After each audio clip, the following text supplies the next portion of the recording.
Esta es una historia basada en el testimonio real de Afshin Javid, un hombre que vivía completamente perdido en la oscuridad hasta que el poder de Jesucristo transformó su vida por completo.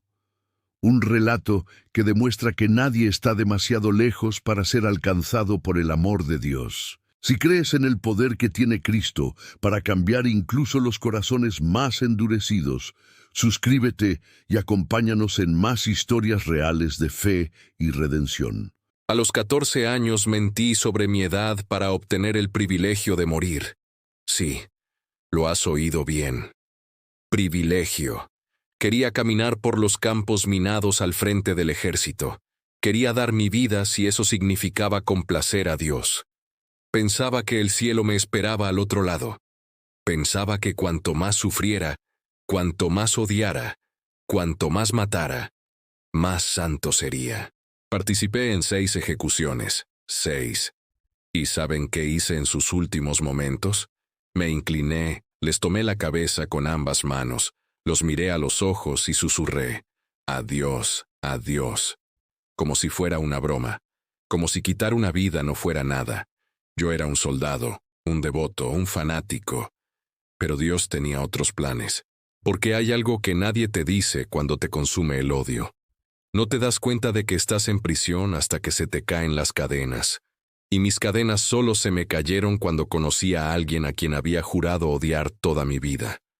Alguien que, en teoría, debería ser mi eterno enemigo. Jesús Cristo. Y este encuentro no ocurrió en una iglesia. No ocurrió en un hermoso sermón. No ocurrió a través de las palabras de un predicador. Ocurrió cara a cara. Luz contra oscuridad. Santidad contra pecado. Y cuando esa luz brilló en mi celda, ya no hubo vuelta atrás. Esta es la historia de cómo un soldado de Hezbolá se convirtió en embajador del amor. Y les prometo que nunca han oído nada igual. Hay olores que nunca olvidamos, ¿sabes? El olor a pan caliente recién salido del horno. El perfume de tu madre. Ese aroma a tierra mojada después de la lluvia. Pero el primer olor que recuerdo en mi vida no fue ninguno de esos. Era el olor del miedo. El olor a polvo mezclado con sudor frío, a gente corriendo, a humo en el aire. Tenía 8 años cuando olí ese aroma por primera vez, y nunca se ha borrado de mi memoria. Era una tarde normal en Abadán, al sur de Irán. La ciudad donde nací estaba justo en la frontera con Irak, y no tenía ni idea de lo que eso significaba. Para mí, el mundo era sencillo. Tenía a Alá, tenía a mi familia, tenía a mi abuelo, a quien adoraba más que a nada, y tenía la constante sensación de que necesitaba ser especial. Necesitaba ser digno. Necesitaba ser santo. Mi abuelo solía decir que yo era diferente a los demás niños. Pasaba horas conmigo, sentado en esas desgastadas alfombras persas de nuestra casa, enseñándome sobre el Corán, sobre la oración, sobre cómo complacer a Alá. Mientras otros niños de mi edad jugaban en la calle, yo estaba allí, de rodillas, repitiendo las palabras sagradas, sintiendo su peso en la lengua, en el corazón, y me encantaba. De verdad me encantaba. Sentía como si cada palabra me acercara a algo más grande, algo que aún no comprendía del todo, pero que atraía mi alma como un imán. Los demás niños pensaban que era raro, y quizá lo era, porque mientras ellos se preocupaban por el fútbol y jugar, yo me preocupaba por ser perfecto. Mi abuelo vio eso en mí, vio que tenía una sed de Dios que parecía inagotable, y por eso me eligió. Me hizo su discípulo, su proyecto especial. Y yo me sentí honrado, elegido, especial. Pero también era un niño loco e imprudente. Hacía cosas peligrosas todo el tiempo. Subía a lugares muy altos, saltaba de muros y hacía acrobacias en bicicleta que, según mi madre, algún día me matarían. Y había algo curioso que ocurría siempre que estaba en peligro. Veía a un hombre alto, de lejos, siempre observándome. Nunca se acercaba, Nunca decía nada, pero estaba allí, y sentía que me protegía. Mi familia creía que era algún patriarca musulmán fallecido, algún Espíritu Santo que custodiaba al devoto muchacho. Y yo lo creía. Claro que sí. Todo en mi vida giraba en torno a complacer a Alá, ser digno, ser lo suficientemente puro como para merecer la protección divina. Y entonces llegó ese día, el día que el cielo se rasgó. Estaba jugando afuera cuando oí ese ruido. No era un ruido cualquiera. Era como si el aire se hubiera partido en dos. Miré hacia arriba y vi el avión. Iba tan bajo que parecía que podía tocarlo. Pasó justo sobre mi cabeza, a unos 12 metros, quizá menos. El viento que creó casi me tira al suelo. Mi corazón empezó a latirme tan fuerte que podía oírlo en mis oídos. Y luego, silencio. Esos segundos de silencio fueron los más largos de mi vida, como si el mundo entero hubiera contenido la respiración conmigo. Y entonces vino la explosión. Un sonido tan fuerte, tan violento, que todo mi cuerpo se estremeció. El suelo se estremeció, literalmente se estremeció, como si la tierra se hubiera convertido en líquido por un instante. Y ese olor a quemado, a destrucción, a fin. La guerra había llegado. Mi madre gritó mi nombre desde dentro de la casa. Nunca olvidaré el tono de ese grito. Fue puro pánico. Corrí adentro y encontré a toda la familia metiendo cosas en una maleta. Cualquier cosa. Ropa, documentos, algunas joyas de mi madre. No había tiempo para pensar. No había tiempo para organizar. En cuestión de minutos estábamos en el coche, dejando atrás todo lo que teníamos. La casa, los muebles, los recuerdos, todo. Fuimos a una ciudad a 1 hora de distancia. Pensamos que allí estaríamos a salvo. Pero a la guerra no le importa lo que pensemos. Avanza, consume, destruye. Y tuvimos que huir otra vez, y otra vez, y otra vez. 4 veces en total. 4 ciudades diferentes. 4 nuevos comienzos. Y cada cambio nos arrancó una parte. Pero, ¿saben qué es una locura? En medio de todo ese caos, en medio de toda esa destrucción, me mantuve firme en mis oraciones. Seguí leyendo el Corán con mi abuelo siempre que encontrábamos un rincón tranquilo, porque para mí todo era una prueba de Alá para ver si era digno, para ver si mi fe era lo suficientemente fuerte, y mi fe era fuerte, demasiado fuerte quizás. Pasaron los años y la guerra continuó. Crecí viendo muerte, destrucción y familias destrozadas, pero en lugar de alejarme de Dios, todo me acercó. Rezaba 5 veces al día sin falta, ayunaba hasta marearme, leía el Corán hasta que me ardían los ojos. Quería ser perfecta, quería que Alá me mirara y dijera, esta es especial, esta es mía. Mi abuelo vio mi dedicación y se enorgulleció. Me contaba historias de los grandes mártires, los guerreros santos que dieron la vida por su fe, y cada historia despertaba algo dentro de mí, el deseo de ser como ellos, de demostrar que yo también era valiente, de demostrar que mi devoción no eran solo palabras. Para cuando cumplí 14 años, ya no era aquel niño que jugaba con su bicicleta. Era serio, centrado, y lleno de una convicción que ardía en mí como fuego, una convicción de que necesitaba hacer más. Necesitaba demostrar mi valía, necesitaba servir a Alá de una manera que realmente importara. Y entonces surgió la oportunidad. Estaban reclutando jóvenes voluntarios para el frente, para las misiones más peligrosas, aquellas de las que, bueno, todos sabían que pocos regresaban. Pero la promesa era clara. Quien sirviera así, quien lo diera todo por Alá, tendría garantizado el paraíso, sin juicio, sin esperas, directo a la recompensa eterna. Y yo quería ir. No fue mi abuelo quien me animó, no fue presión de nadie, fue algo que nació de mí, esa sed insaciable de ser digno, de ser elegido, de demostrar finalmente que mi vida tenía un propósito sagrado. Miré a aquellos hombres que regresaban de la guerra, a los pocos que lo hicieron, y vi en sus ojos algo que anhelaba: respeto, honor, la certeza de que habían hecho algo grande. Mi abuelo me miró con esos ojos llenos de orgullo y tristeza. Sabía que era sincero.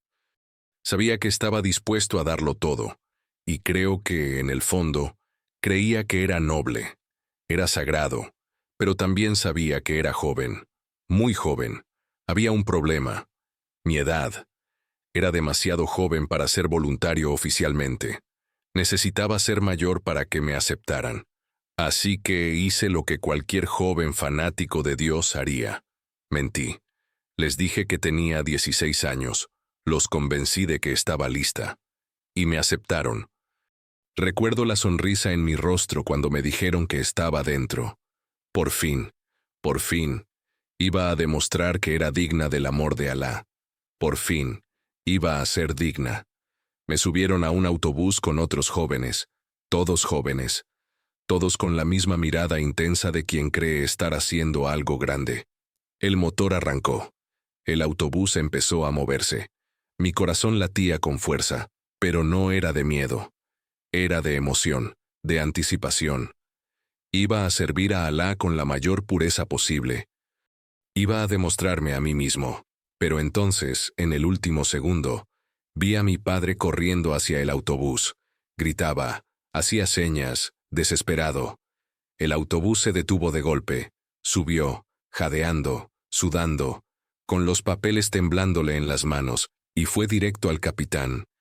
Le mostró mis documentos auténticos, le mostró mi edad real, y me sacó de allí. Recuerdo sentirme furiosa con mi padre. ¿Cómo pudo hacerme esto? ¿Cómo pudo impedirme servir a Alá?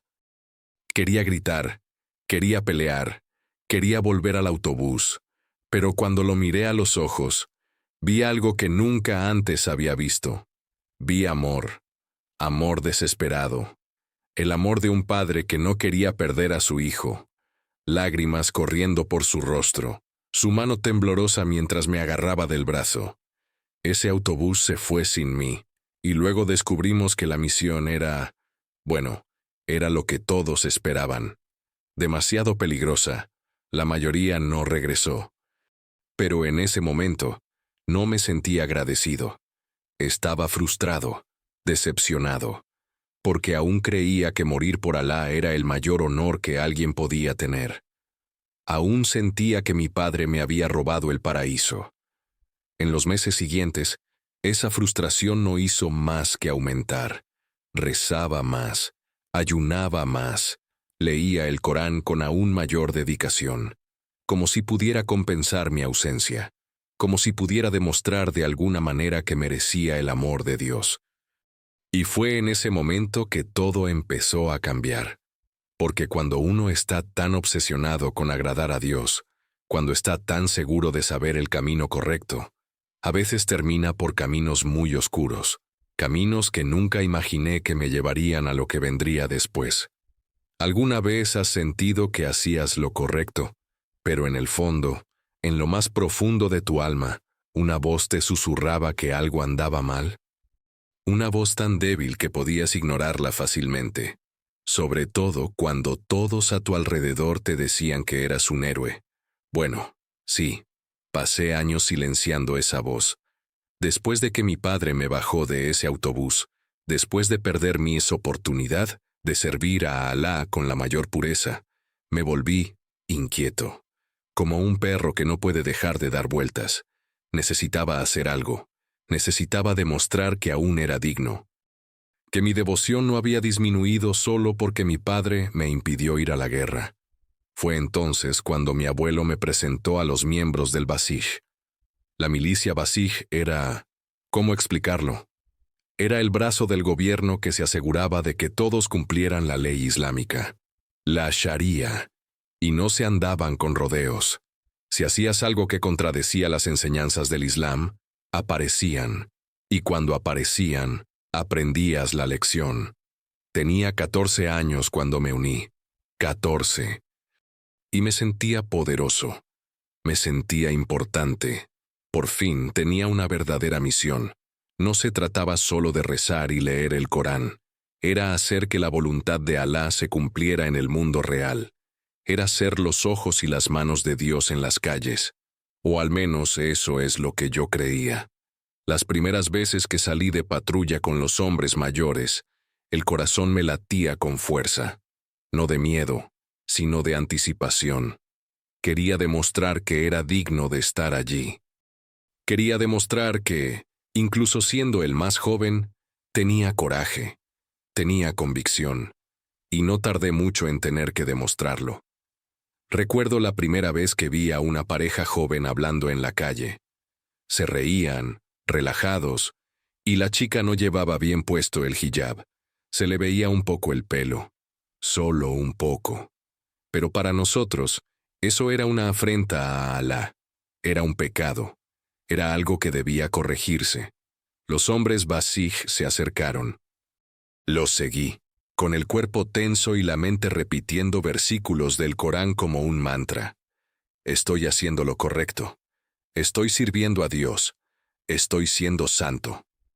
Lo que pasó ese día, bueno, digamos que fue una severa corrección. No tuvieron piedad, y yo me quedé allí observando con el corazón latiéndome con fuerza, diciéndome que era necesario, que era justo, que Alá estaba complacido con ello.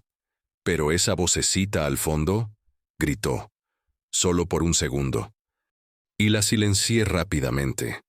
Con el tiempo, esa voz se fue debilitando cada vez más, porque cuanto más lo hacía, más veía a otros milicianos haciéndolo y siendo elogiados, llamados devotos, santos, guerreros de Alá. Más me convencía de que tenía razón. Patrullábamos las calles a diario, buscando a pecadores. Parejas saliendo, mujeres sin el tocado adecuado, hombres escuchando música occidental. Cualquier cosa que contraviniera la estricta interpretación de la ley islámica. Y cuando los encontrábamos, bueno, el castigo era inmediato. Recuerdo el olor de las calles en aquellos días, el olor del miedo. La gente cruzaba al otro lado al vernos venir. Agachaban la cabeza, apuraban el paso. Y a mí me gustaba el respeto, el poder, la sensación de que importaba, de que estaba marcando la diferencia. Mi abuelo estaba orgulloso de mí. Decía que era un ejemplo para otros jóvenes, que iba por buen camino. Y le creí. Claro que sí, era mi mentor, mi guía espiritual. Si él decía que algo era correcto, lo era. Pero las cosas se pusieron más serias, porque hacer cumplir la ley en la calle era una cosa. Pero cuando te llaman a participar en las consecuencias finales de la ley, eso es otra historia. La primera vez tenía 15 años. Tenía 15 años cuando me llamaron para estar presente en una ejecución pública. No entraré en detalles, no describiré lo que pasó, pero les diré esto. Había mucha gente observando, familias enteras, y lo tomaron como una advertencia, como un recordatorio de lo que ocurre cuando se desobedece la ley de Alá. Y yo me quedé allí, vestido de uniforme, junto a los demás miembros del Basij, intentando aparentar fortaleza, intentando disimular el malestar que sentía, intentando no pensar en que la persona allí, a punto de perderlo todo, era un ser humano, con una familia, con sueños, con una vida. Pero no podía pensar así. Así que me repetí. Él quebrantó la ley de Alá. Se lo merece. Es justo. Y cuando todo terminó al llegar a casa esa noche, recé. Recé mucho. Le pedí a Alá que me hiciera más fuerte, que alejara esa debilidad de mi corazón, esa duda, esa voz persistente que susurraba que algo andaba mal. ¿Y saben qué es lo más aterrador? Con el tiempo, se fue haciendo más fácil. La segunda vez que asistí a una ejecución, no me revolvió tanto el estómago.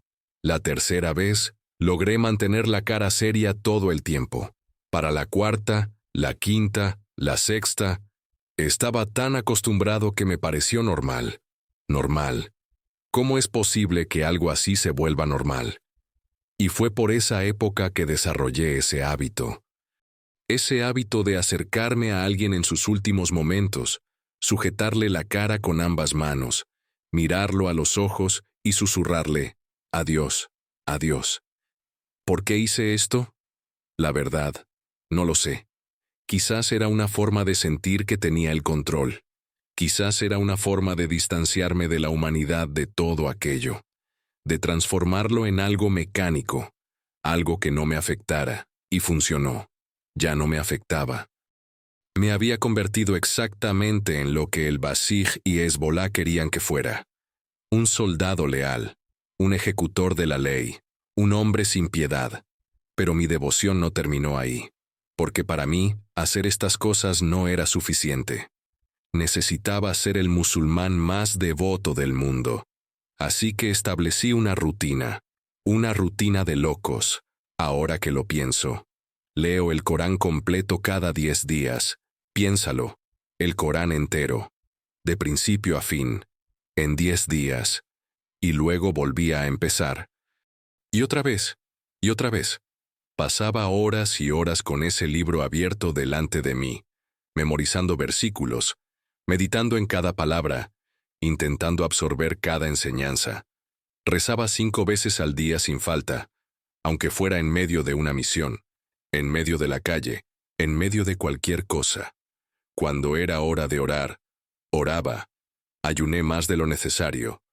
Pasaba días sin comer bien, hasta que me mareaba, hasta que me temblaba el cuerpo. Porque creía que cuanto más sufría, cuanto más me negaba, más puro me volvería. Y en medio de todo esto había odio a los judíos. Nunca en mi vida había conocido a un judío, ni uno solo. No había ninguno en mi pueblo, ni en las escuelas, ni en ningún sitio. Pero los odiaba con una intensidad que me consumía el pecho. En las manifestaciones, siempre era yo quien más gritaba, «¡Muerte a Israel! ¡Muerte a los judíos!». Quemaba banderas israelíes con una sonrisa. Creía firmemente que eran enemigos de Alá, enemigos de la humanidad, que el mundo sería mejor sin ellos, y cuando alguien mencionaba a Hitler, sentía admiración. Pensaba que había sido un héroe, que había intentado hacer lo correcto. Mi única crítica, que no había terminado su trabajo. ¿Cómo se llega a este nivel de odio por personas que no conoces? ¿Cómo se aprende a desearle la muerte a todo un grupo sin haber hablado jamás con ninguno de sus miembros? Así funciona el odio. No necesita lógica, no necesita experiencia personal. Solo necesita que alguien te diga, una y otra vez, que esas personas son malas. Son enemigos. Son menos que humanos. Y cuando lo escuchas desde pequeño, cuando todos a tu alrededor lo creen, cuando se enseña como una verdad religiosa, simplemente lo aceptas, lo abrazas. Lo dejas crecer dentro de ti como un cáncer. Tenía 17 años y ya era un hombre lleno de odio, lleno de violencia, lleno de la absoluta certeza de que estaba en el lado correcto, de que era un soldado de Dios, de que mi misión en la tierra era servir a Alá castigando a los pecadores y odiando a los enemigos de la fe. Pero entonces ocurrió algo que cambió el curso de mi vida por completo. En 1987 tuve que huir de Irán. No puedo explicar con mucho detalle por qué. Pero digamos simplemente que, cuando participas en ciertas actividades, cuando formas parte de ciertas organizaciones, terminas sabiendo cosas, viendo cosas, y a veces te conviertes en un riesgo, o quizás hice algo que no debía, o quizás alguien me delató. No importa. Lo que importa es que una noche, mi abuelo vino a mí con lágrimas en los ojos y me dijo, tienes que irte ya. Y así, a los 15, me encontré cruzando el desierto, solo, rumbo a Pakistán.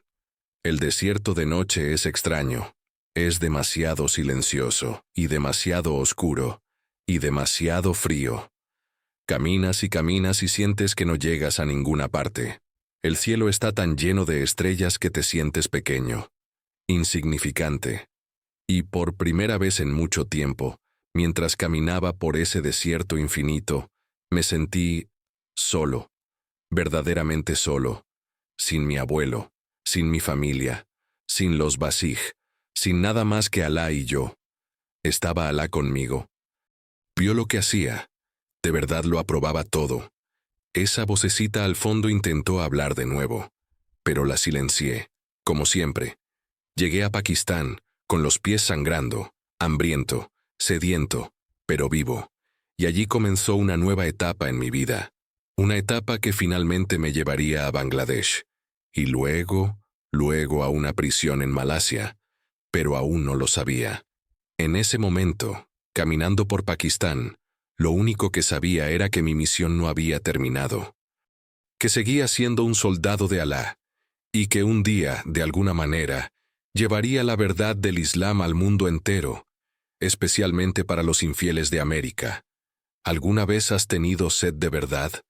No esa sed de media tarde cuando olvidas beber agua. Me refiero a la sed que te hincha la lengua, que te agrieta los labios y te hace sangrar, que te hace mirar al horizonte y ver agua donde solo hay arena.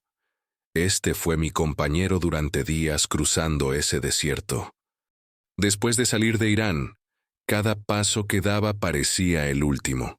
El sol era implacable durante el día, quemándome la piel hasta enrojecerla y luego ennegrecerla. Por la noche, el frío me calaba los huesos, me abrigaba con cualquier tela que tuviera e intentaba dormir, pero el miedo me mantenía despierto. Miedo a los animales, miedo a los ladrones, miedo a morir solo en medio de la nada. Pero ¿saben qué me mantuvo en pie? La convicción. La certeza absoluta de que Alá estaba conmigo, de que tenía un propósito, de que todo esto era solo otra prueba y que la superaría como había superado todas las demás. Cuando finalmente llegué a Pakistán, casi me caigo de rodillas y lloré. Lo primero que hice fue buscar agua. Bebí tanta que me dolía el estómago. Y luego busqué comida, cualquier cosa. Y cuando por fin conseguí comida, cuando por fin descansé, miré a mi alrededor y vi pobreza. Pobreza como nunca antes había visto. Niños en la calle con la ropa rota, gente durmiendo en las aceras, el olor a aguas residuales mezclado con comida podrida. Me impactó, me entristeció, pero también me dio un nuevo propósito. Estas personas necesitaban ayuda, necesitaban guía espiritual, necesitaban a Alá. Y eso se lo podría dar. Pasé un tiempo en Pakistán, ayudando en lo que podía, rezando con la gente y compartiendo lo que sabía del Corán. Y luego, en 1990, fui a Bangladesh. Allí me consolidé como misionero musulmán. Eso era lo que era ahora. Ya no era un simple soldado, sino un guerrero en otra forma, un guerrero de la fe. Bangladesh era intenso. La humedad era sofocante. Se sudaba incluso estando parado. Las calles eran estrechas, abarrotadas, llenas de vida y muerte ocurriendo a la vez. Pero me encantaba la sensación de hacer algo importante. De plantar semillas de verdad en tierra fértil. Hablé con todos. Enseñé sobre el Islam, expliqué el Corán, intenté convertir a cualquiera que me escuchara, y muchos lo lograron. Porque era apasionado, creía sinceramente que estaba salvando almas, que estaba mostrando a la gente el camino correcto, y durante todo este tiempo, una idea me rondaba la cabeza, una idea que mi abuelo me había dado años antes de que huyera de Irán. América. Una vez me dijo, Afshin, el mundo necesita escuchar la verdad, sobre todo los infieles de Occidente. Están perdidos. Adoran el materialismo, el placer y el pecado. Alguien tiene que traerles la luz de Alá. Y lo creí de todo corazón.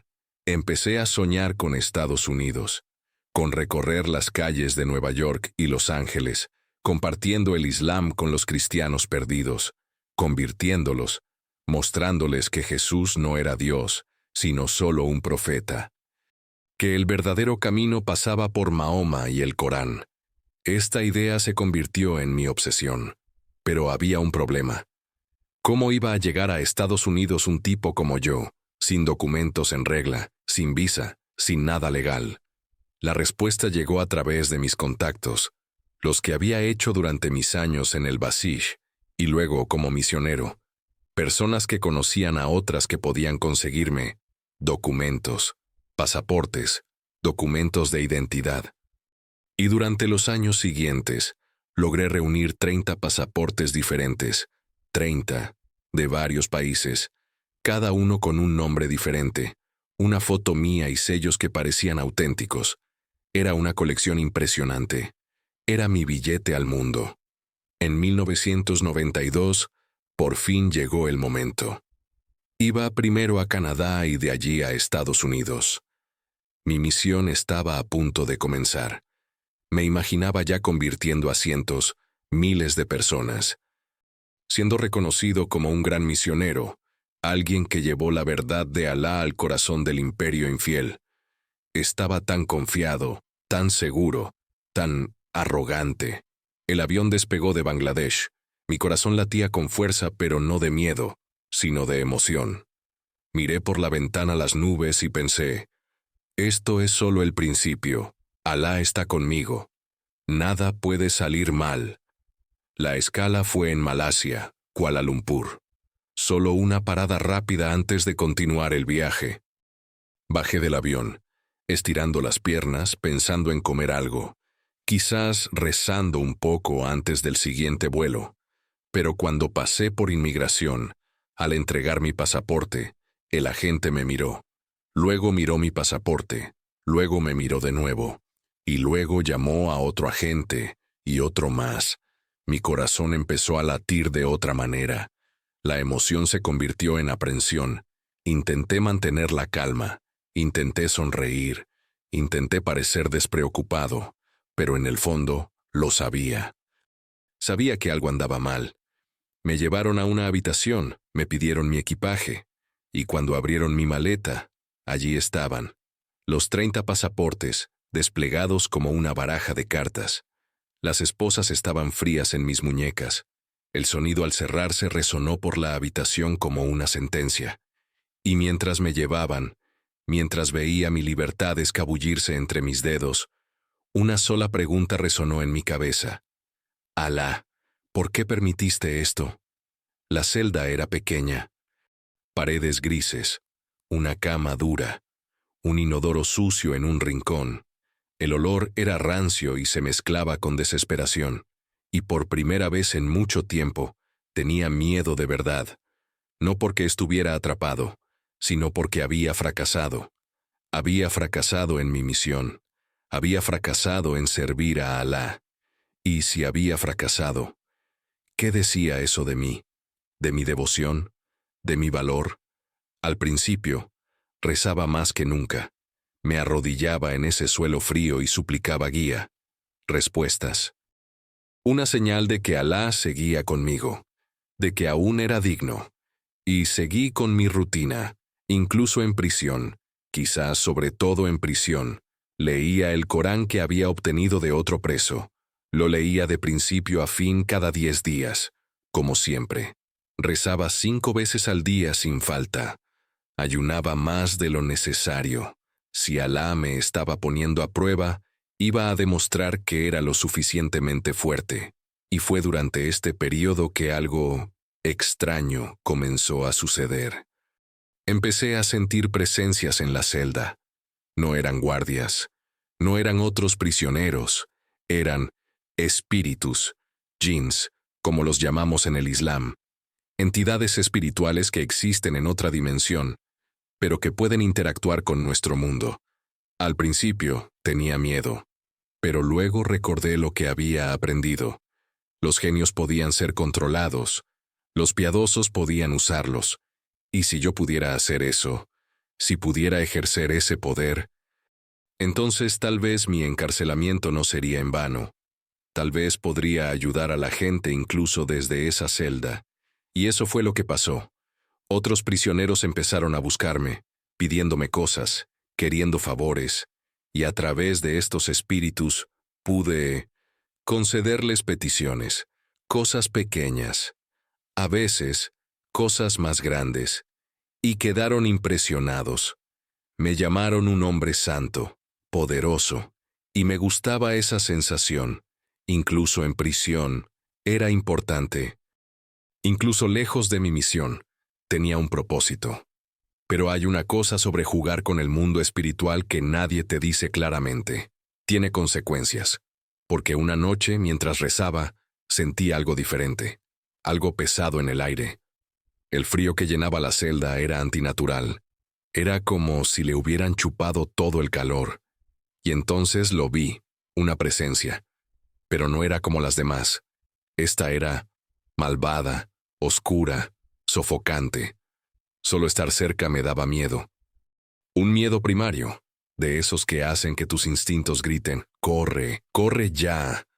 Pero no pude escapar. Estaba en una celda cerrada. Y esa cosa se estaba acercando. El verdadero miedo no es cuando ves una película de terror y te subes al asiento.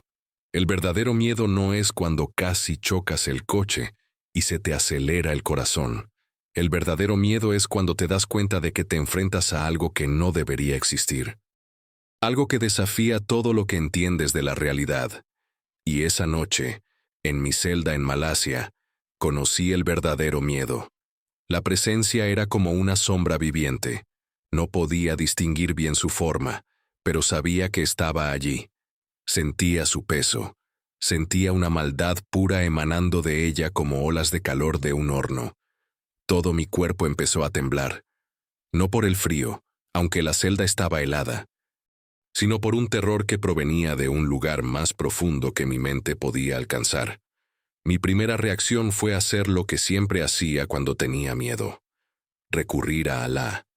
Empecé a recitar versículos del Corán en voz alta, con voz temblorosa, pero con determinación. Invoqué el nombre de Alá repetidamente. Pedí protección. Le ordené que se fuera en nombre de Dios Todopoderoso. Pero no pasó nada. La presencia seguía ahí. De hecho, parecía hacerse más fuerte, más cerca. Como si disfrutara de mis patéticos esfuerzos. Lo intenté de nuevo. Más versos, más oraciones, más súplicas. Mi voz se hacía cada vez más fuerte, cada vez más desesperada. El sudor me corría por la frente a pesar del frío extremo que se apoderaba del lugar. Nada. Y fue en ese momento que algo se rompió dentro de mí. Porque por primera vez en mi vida, desde que era un niño pequeño arrodillado junto a mi abuelo, me di cuenta de algo aterrador. Alá no respondía. O no había electricidad allí. ¿Cómo era posible? ¿Cómo era posible que el nombre de Dios Todopoderoso no tuviera efecto en esa entidad? Le había dedicado toda mi vida. Había matado por él. Había odiado por él. Había estudiado su libro hasta memorizarlo. Y ahora, cuando más lo necesitaba, silencio. La desesperación que me invadió fue indescriptible. Era como si el suelo hubiera desaparecido bajo mis pies. Como si todo lo que había construido, todo en lo que creía, se hubiera convertido en arena, en nada. Caí de rodillas, no en oración, sino derrotado, en una derrota total y absoluta. Las lágrimas comenzaron a correr por mi rostro. Estaba solo, verdaderamente solo, y esa cosa iba a destruirme. Podía presentirlo. Y entonces oí una voz. No era la presencia maligna. Era diferente. Era suave. Casi como un susurro. Pero claro, muy claro. Invoca a Jesús. Me quedé paralizado. ¿Qué era esa voz? ¿De dónde venía? ¿Y por qué? ¿Por qué me decía que invocara a Jesús? Jesús era solo un profeta, un buen hombre, sí, pero solo un hombre. No era Dios, no tenía poder divino. Lo había aprendido toda mi vida. Se lo había enseñado a otros. ¿Cómo iba a ayudarme Jesús si ni siquiera Alá respondía? Pero esa voz volvió a sonar, esta vez con más firmeza. Y invoca a Jesús. La presencia maligna estaba tan cerca que podía sentir dedos invisibles cerrándose alrededor de mi cuello. Respiraba con dificultad. Sentía una opresión en el pecho. Estaba perdiendo la batalla. Y en la desesperación, cuando estás a punto de perderlo todo, haces cosas que nunca imaginaste que harías. Abrí la boca, y con la voz entrecortada, casi un grito, dije, Jesús, Jesús, ayúdame. Lo que ocurrió a continuación fue instantáneo. La presencia se desvaneció, como si alguien hubiera encendido una luz y disipado toda la oscuridad de golpe. El frío sofocante se desvaneció. El aire regresó a mis pulmones, y caí de lado, jadeando, temblando, completamente exhausto, pero vivo. Me quedé allí tendido en el frío suelo de la celda durante no sé cuánto tiempo, minutos, quizá horas, intentando procesar lo que acababa de pasar, intentando comprender. El nombre de Jesús tenía poder, poder real. Un poder que el nombre de Alá, en ese momento, no había demostrado. ¿Cómo fue esto posible? En los días siguientes, no podía dejar de pensar en ello. Seguí con mi rutina, seguí rezando a Alá, seguí leyendo el Corán, pero ahora había una grieta en mi certeza. Una duda que no podía acallar, por mucho que lo intentara. Y cuanto más pensaba, más preguntas surgían. ¿Por qué Jesús? ¿Por qué ese nombre específico tenía autoridad sobre esa entidad maligna? ¿Qué me estaba perdiendo? ¿Qué no entendía? Intenté racionalizarlo, intenté explicarlo de 1000 maneras diferentes. Quizás era solo una coincidencia. Quizás el espíritu se había ido por otra razón. Quizás, pero yo lo sabía. En el fondo, sabía que no era una coincidencia. Pasé semanas en ese estado, confundido, perdido. Seguía con mis devociones islámicas por costumbre, por disciplina, pero sin la misma convicción de antes. Era como si estuviera siguiendo el ritmo, pero mi corazón ya no estaba plenamente presente. Y entonces llegó ese día, el día que cambió absolutamente todo. Era una tarde como cualquier otra. Estaba en mi celda, arrodillado, rezando mis oraciones obligatorias. Mis palabras eran mecánicas, repetitivas. Había dicho esas mismas frases miles de veces a lo largo de mi vida, y de repente apareció. No como una presencia maligna, no como una sombra ni una sensación, sino como una persona, un hombre, de tamaño normal allí frente a mí. Pero él no era normal, porque todo su ser brillaba. No era la luz de una lámpara, no era la luz del sol, era una luz diferente. Una luz que parecía provenir de él mismo. Una luz que llenaba toda la celda, pero no me hacía daño en los ojos. Una luz cálida, pero no quemaba. Y en el momento en que lo miré, en el segundo en que mis ojos se encontraron con esa presencia luminosa, lo supe. Sabía que estaba ante algo sagrado, algo puro, algo completa y absolutamente santo. Y esa santidad expuso todo en mí. Cada mentira que dije, cada persona a la que lastimé, cada acto de violencia que cometí, cada pensamiento de odio que albergué. Todo salió a la superficie de golpe, como si una luz gigante se hubiera encendido en mi alma, revelando toda la suciedad que había intentado ocultar toda mi vida. No me escondo de los demás, me escondo de mí mismo. El peso era insoportable, aplastante. Era como si me hubieran puesto toneladas de hormigón sobre los hombros. Mi cuerpo literalmente se dobló. Caí al suelo. No podía mantenerme en pie. Ni siquiera podía levantar la cabeza, porque me di cuenta de algo aterrador. Él era santo, completamente santo. Y yo era podrida, era sucia, era indigna incluso de estar en la misma habitación con él. Y como era justo, como era puro, tuvo que destruirme. Tuvo que eliminarme. Era lo único que tenía sentido. La luz no puede coexistir con la oscuridad. La santidad no puede tolerar el pecado. Iba a morir. Ahí mismo, en ese momento. ¿Y sabes qué es peor? Me lo merecía. Sabía que me lo merecía. Hay momentos en la vida que alargan el tiempo. ¿Sabes cuando tienes un accidente de coche y todo parece ir a cámara lenta? ¿O cuando recibes una noticia tan impactante que el mundo entero parece detenerse? Estaba viviendo uno de esos momentos, solo que amplificado 1000 veces. Allí estaba yo, tendido en el suelo de mi celda, ante esa presencia luminosa y santa, esperando el fin, esperando justicia, esperando recibir mi merecido por todo lo que había hecho. Mi mente corría, pero mi cuerpo estaba paralizado. No podía moverme. No podía hablar bien.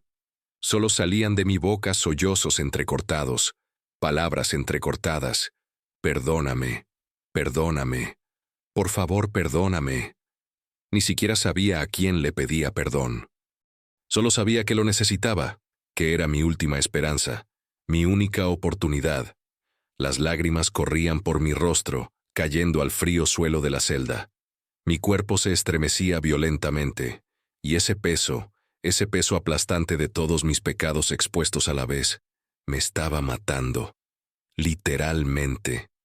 Sentí que mi corazón se iba a parar, y luego, lo sentí. Una mano en mi hombro izquierdo. El tacto era suave, cálido. Y en el instante en que esa mano rozó mi piel, oí una voz fuerte y suave a la vez, una voz que transmitía autoridad, pero también amor. Un amor que nunca antes había experimentado. Te perdono. 3 palabras, 3 simples palabras, pero su impacto fue como una bomba que explotó en mi pecho, solo que en lugar de destrucción, fue liberación. El peso se alivió. Simplemente se alivió. Como si alguien hubiera cortado las cadenas que me sujetaban. Como si esas toneladas de concreto sobre mis hombros se hubieran evaporado. Respiré hondo por primera vez en minutos que parecieron horas. Y lo supe. Sabía con absoluta certeza que me habían perdonado.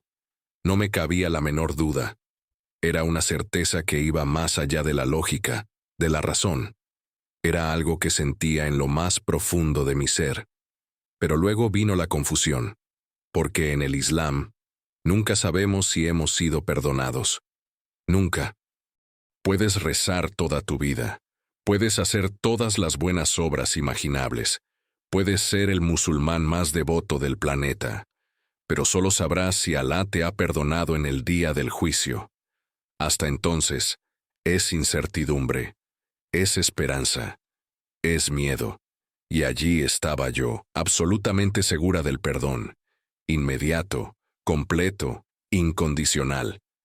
Levanté la cabeza, todavía temblando, todavía con lágrimas en los ojos, y pregunté, ¿quién eres? Solo Dios puede perdonar.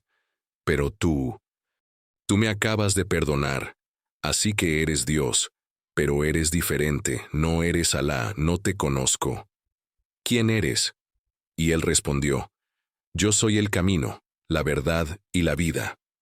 Esas palabras me atravesaron el cuerpo como una flecha, porque significaban algo profundo.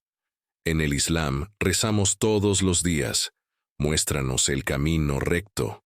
Es parte de la oración fundamental, el camino, la dirección, la verdad. Y aquí estaba alguien diciendo que él era el camino. No que lo conociera, no que lo mostrara, sino que él mismo era el camino. Él era la verdad, él era la vida. Era una persona que era todas estas cosas. Nunca lo había pensado así. Nunca había considerado que el camino pudiera ser una persona, que la verdad pudiera tener rostro, que la vida pudiera ser alguien real, ahí mismo, frente a mí. Mi mente luchaba por procesar, por comprender, y necesitaba saber. Necesitaba un nombre. ¿Cómo te llamas? La respuesta fue clara y definitiva. Jesús Cristo. Fue como si me hubieran arrancado todos los huesos del cuerpo. Me desplomé, literalmente. Caí al suelo como un trozo de carne.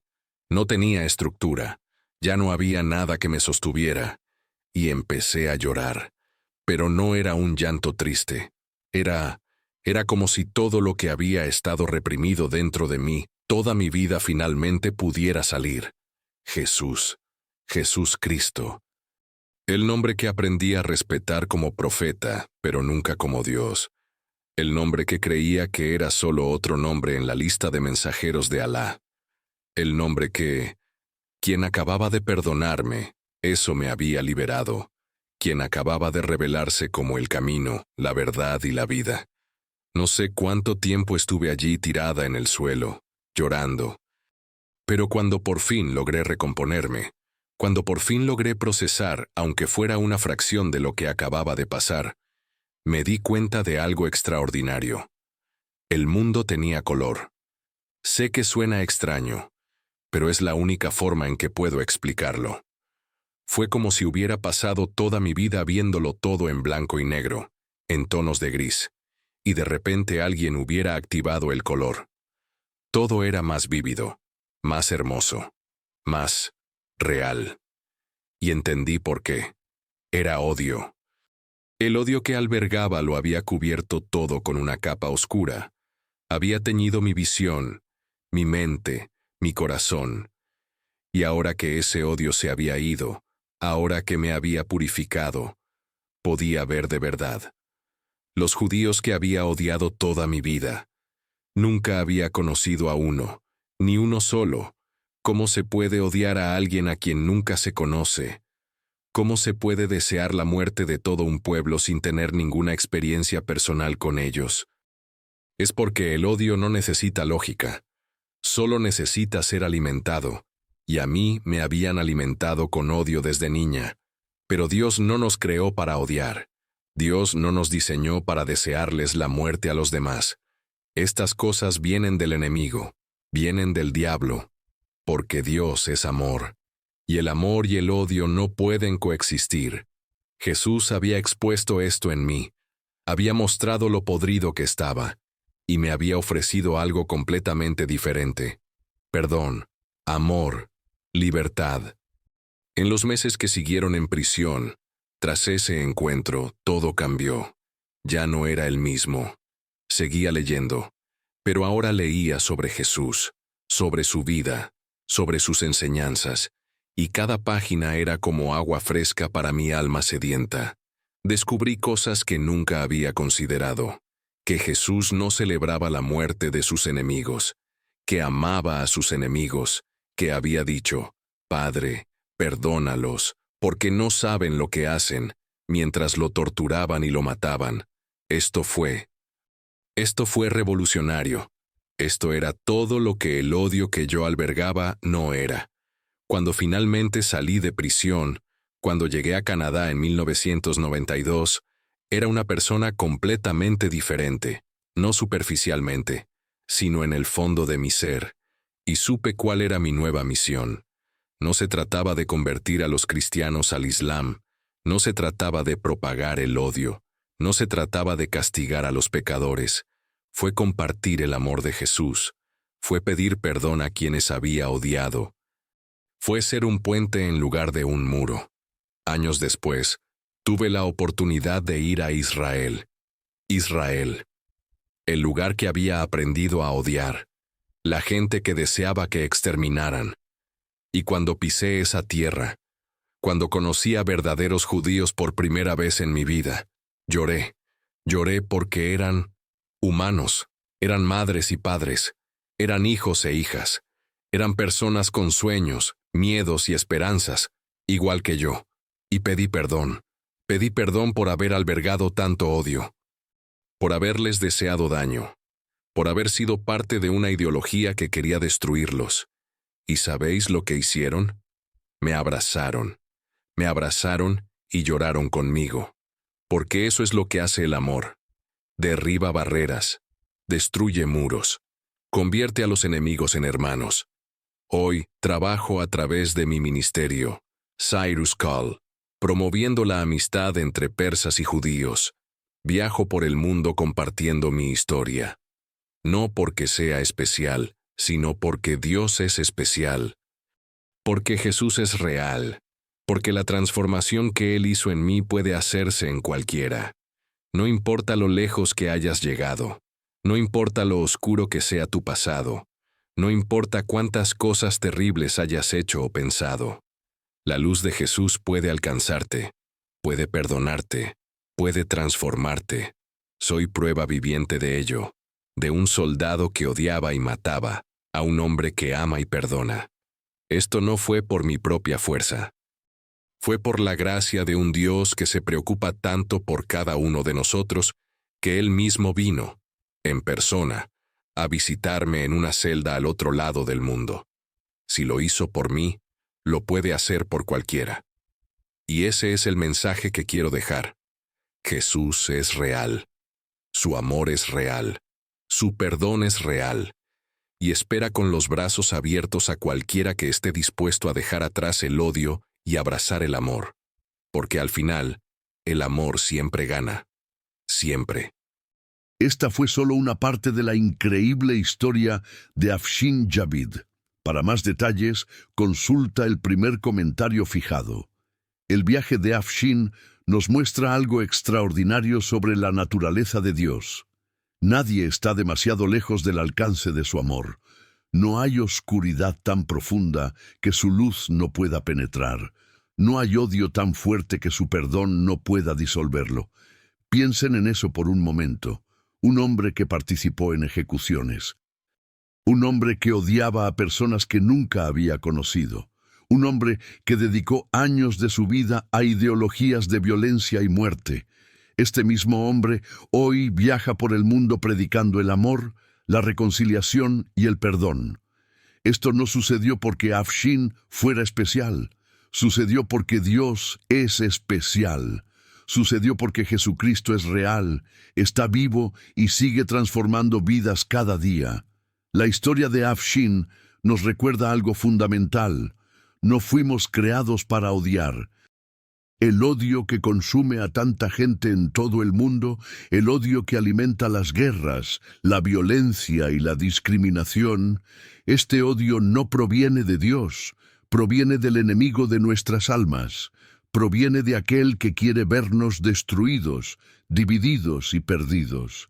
Pero Dios ofrece algo completamente diferente.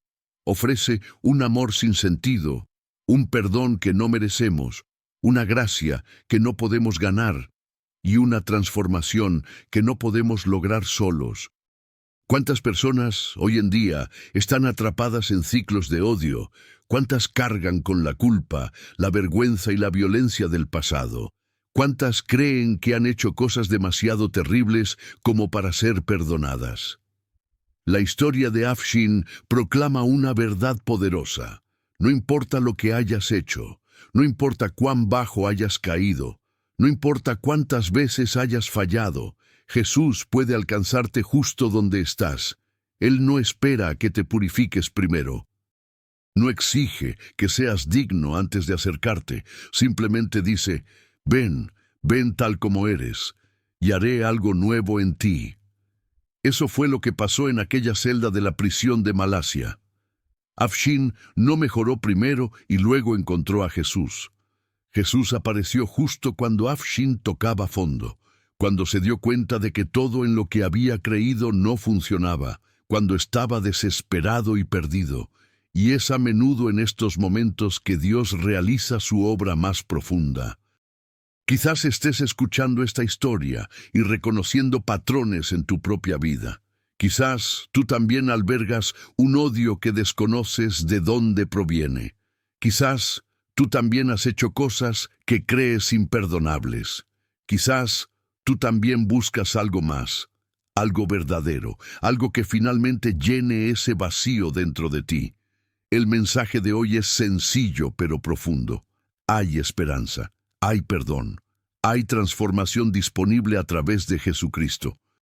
Afshin ahora dedica su vida a dos cosas: compartir el amor de Jesús con musulmanes de todo el mundo y construir puentes de amistad entre personas a quienes se les enseñó a odiarse. Transformó su historia de odio en una plataforma de amor. Transformó sus cicatrices en testimonio. Transformó su oscuridad pasada en luz para los demás. Y Dios quiere hacer lo mismo contigo. con tu historia, con tu dolor, con tus errores. Él se especializa en tomar cosas rotas y crear algo hermoso. Así que hoy les dejo algunas preguntas para reflexionar. ¿Y tú? ¿Has confrontado el odio que quizás esté creciendo en tu corazón? ¿Has experimentado el verdadero perdón que solo Jesús puede dar? ¿Estás dispuesto a dejar que Dios transforme tu historia? No importa de dónde vengas, no importa tu religión, o si no la tienes, no importa lo que hiciste ayer. Lo que importa es que hoy, en este momento, tienes una opción. Elige el amor sobre el odio, elige la luz sobre la oscuridad, elige a Jesús sobre el camino vacío que solo conduce a más dolor. Afshin tomó esa decisión en prisión. Tú puedes tomarla ahora, donde quiera que estés. Y si esta historia te conmovió, si algo en tu interior reconoció la verdad de lo que se compartió aquí, no te lo guardes. Comparte, comenta, dale me gusta. Y lo más importante, suscríbete al canal para escuchar más historias poderosas de cómo Jesús transforma vidas. Porque al final, esta no es solo la historia de Afshin, es la historia de todos nosotros. Todos necesitamos perdón, todos necesitamos amor, todos necesitamos ese encuentro transformador con el Dios vivo. Y Él está esperando, con los brazos abiertos, listo para decir las mismas palabras que le dijo a Afshin en esa celda. Te perdono. Soy el camino, la verdad y la vida, y te amo. Que esta verdad penetre hoy en tu corazón y que nunca vuelvas a ser el mismo.